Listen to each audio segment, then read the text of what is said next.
姐姐还提示。我看二哥参军的只是德行。在那次宴会上楼梯惨败，大哥。 Halo semuanya, bagaimana nih kabar kalian? Semoga kalian dalam keadaan baik-baik saja, sehat selalu, serta dilancarkan rezekinya ya guys, amin. Pada kesempatan kali ini, kita akanlah melanjutkan tongwa dari Fearless Battle Spirit. Padahal ya, untuk di hari Selasa, dia sama sekali tidaklah tayang, dan Mimin menganggapnya kalau tongwa ini sudahlah selesai ataupun bersambung ya.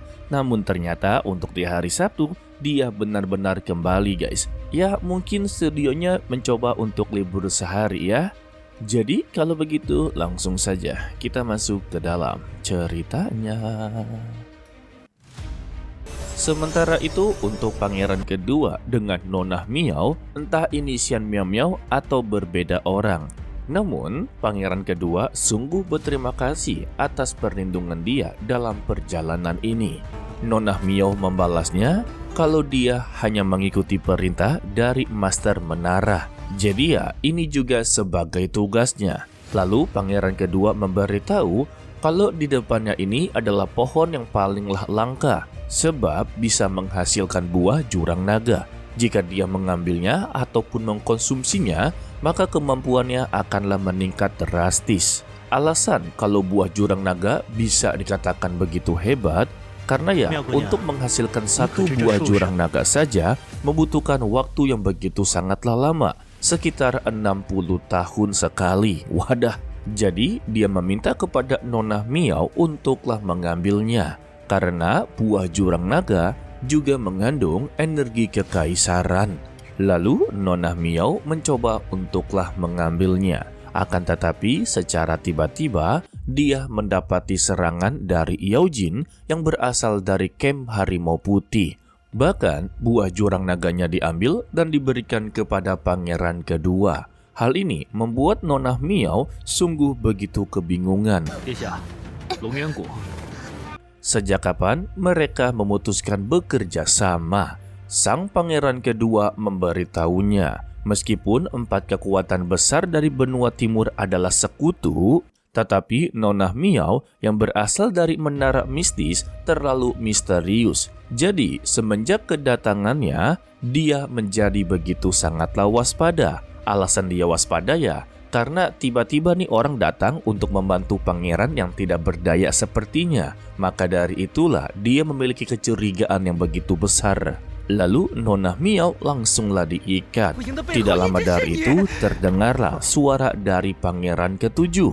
Dia menjadi begitu kecewa karena untuk selama ini ya ternyata untuk pangeran kedua telah bekerja sama dengan kamp Harimau Putih. Namun, jawaban dari pangeran kedua malah mempertanyakan dirinya.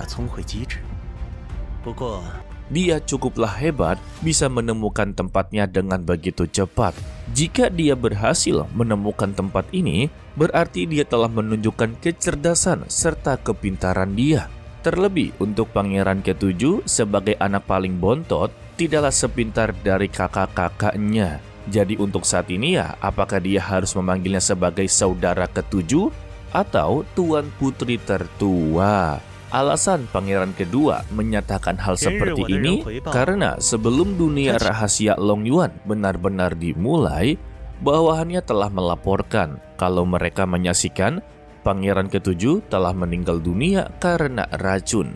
Jadi ya untuk hari ini, dia sangatlah mustahil baginya untuk berdiri di hadapannya. Ternyata guys, pangeran ketujuh telah digantikan oleh tuan putri tertua. Wadidaw, benar-benar plot twist ya. Karena sudah ketahuan identitasnya, tuan putri tertua juga mengecam kepadanya. Kematian dari pangeran kelima serta pangeran ketujuh itu juga gara-gara dari pangeran kedua. Dia mempertanyakan mengapa dia menggunakan racun seperti itu. Waduh, jangan-jangan pangeran pertama sama sekali tidak ada hubungannya dengan semua ini guys. Tahu-tahu ya pelaku utamanya adalah pangeran kedua. Kalau iya sih benar-benar kasihan ya untuk pangeran pertama. Jawaban dari pangeran kedua, kalau dia terlalu begitu naif. Mereka yang telah dilahirkan dalam kerajaan, masalah ikatan keluarga itu hanyalah sebuah ilusi saja. Jika dia tidak menyerang terlebih dahulu, maka dia hanya akanlah berada di bawah belas kasihan orang lain. Karena bagaimanapun juga, ujung-ujungnya mereka akanlah bersaing untuk menjadi pewaris 不 selanjutnya. 过是梦幻泡影罢了。你不欣 Tuan Putri menjadi begitu sangatlah kesal kepadanya.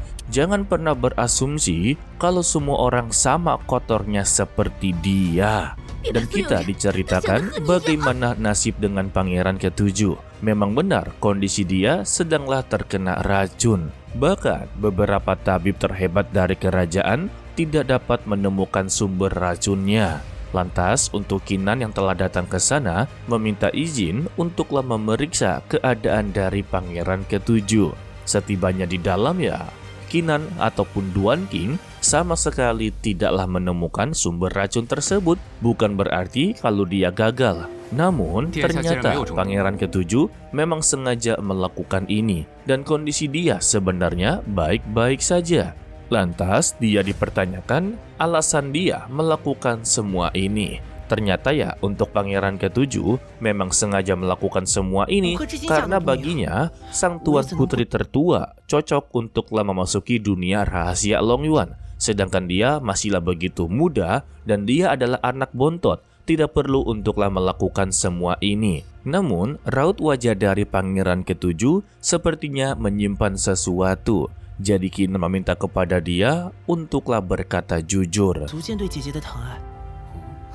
Ternyata guys, ada dua alasan utama yang tidak membuat dia ikut serta dalam dunia rahasia Long Yuan dan memberikan semuanya ini kepada kakaknya. Alasan pertamanya, keberadaan dari pangeran kelima hilang begitu saja. Dia sebagai pangeran ketujuh juga ikut-ikutan waspada. Jadi, dia sengaja berpura-pura untuklah diracuni agarlah dia bisa melawan rencana mereka. Jadi maksudnya, selagi mereka berada dalam dunia rahasia Long Yuan, pangeran ketujuh akanlah bergerak sendiri dan mencari siapa dalang di balik hilangnya pangeran kelima. Dan untuk alasan kedua atau tujuan keduanya, dia akan memberikan tata putra mahkota kembali kepada tuan putri tertua. 是想把这国本之争的机会还给姐姐。 Karena baginya, tuan putri tertua lah yang paling cocok untuk menjadi pewaris selanjutnya. Meskipun dia wanita, tetapi dia memiliki tekad seperti laki-laki.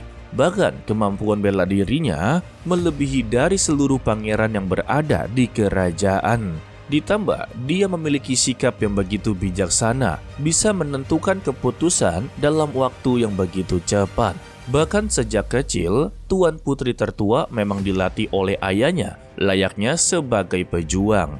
Tetapi seiring berjalannya waktu, tuan putri tertua juga beranjak dewasa. 但父皇仍旧保留了他皇三子的排号，历来公主和皇子都是分。 Hal ini membuat sang kaisar merasa begitu bersalah guys. Alasannya, tuan putri dilatih dan dididik seperti pejuang layaknya laki-laki, membuat dia meninggalkan sisi sifat kewanitaannya. Maka dari itu, sang kaisar mencoba untuk memperbaiki ini semua. Dia melatih dan mendidik kembali tuan putri tertua layaknya seperti wanita pada umumnya, yaitu menjahit dan juga memasak. Meskipun sang kaisar telah terlambat untuk mendidiknya kembali, setidaknya kalau tuan putri telah mendapati sisi kewanitaannya. Dan untuk saat inilah pangeran ketujuh memiliki cita-cita bisa membawa perdamaian bagi semua generasi. Dan itu adalah cita-cita yang diturunkan oleh sang tuan putri tertua. 一切都还给他。 Jadi inilah alasan utama pangeran ketujuh berpura-pura diracuni. Sebab dia ingin memberikan kesempatan kepada kakaknya untuklah mewujudkan impiannya. 你们素 Dan 来 kita 与大 kembali 哥 ke 不睦 masa sekarang. Yang lebih mengejutkan, ternyata untuk pangeran kedua sama sekali tidaklah cacat. Dia bisa bangkit berdiri dan memulai pertarungan. Begitu juga dengan Nona Miao langsunglah disembunyikan. 我看二哥残缺的只是德行。 Tidak lama dari itu datanglah Duan King yang langsunglah baku hantam dengan Yao Jin. Selagi mereka baku hantam, untuk pangeran pertama dan pangeran ke-6 ternyata masihlah terjebak di dalam jurang. Dan mereka juga melakukan aksi yang begitu konyol. Siapa sangka ternyata pangeran pertama sama sekali tidak memiliki kemampuan energi spiritual yang cukup. Contohnya saja, ketika ingin membuat api unggun, dia sama sekali tidak bisa guys. Wah, jadi ragu ya? Pangeran pertama yang digadang-gadang sebagai kandidat paling terkuat dan juga kejam, namun di dalam dunia rahasia, dia bukan apa-apa. Ya, jadi ragu aja gitu. Bahkan pemikirannya begitu sangatlah pendek guys. Dia menganggap mengapa bawahannya sama sekali tidaklah datang karena komunikasinya sedanglah dihalangi. Dan dia yakin sebentar lagi Yaojin yang berasal dari camp besar Harimau Putih pasti akanlah datang menyelamatkannya. Padahal nyatanya kalau Yaojin sedanglah baku hantam.